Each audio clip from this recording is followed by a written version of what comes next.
سمعنا سمعنا قصيدة النصايح. سمعنا يا ابو كاي. يقول اوصيك يا ولدي وصاة تعزك حافظ عليها واحفظ وصاتي. حافظ على دينك ربك يجديك ودي لربك فروض الصلاة واطلب الرزق من الله يعطيك وامشي طريق الحق درب النجاة مشات درب الحق ينجيك صحيح. واستعن بالله ابليس لا يغويك وسوس الآدم نزل من الجنات. الوسوسة والنميمة لا تلتقي فيك.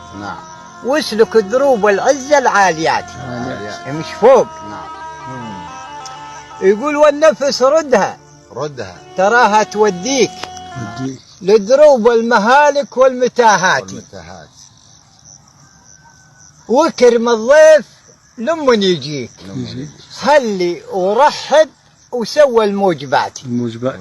والله هاي من الزيانات يا ابو كاي. وخاوي الطيب بالروح يفديك القرمب والعلوم الطايلاتي.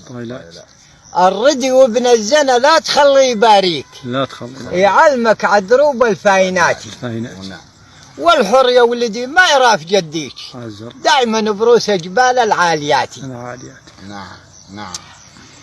احترم واحشم حقوق جيرانك ما له عرضه تراها من الموجبات.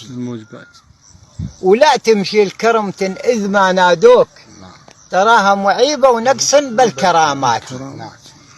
وعيف بنت الردى تبعدك عن غواليك تعذبك معاها طول الحياة. ودايما الدوم تنزلك ما تعليك فعلوا تركوا إلى آخره. ودايما الدوم تنزلك ما تعليك هذا طبع الحريم الرديات. خذ بنت الحمولة اللي تباريك تصبر على مر الليالي الصعبات. بنت الحمولة ترفعك ما توطيك تعزك طول العمر وبعد المماتي حتى وانت ميت تقول ابو فلان.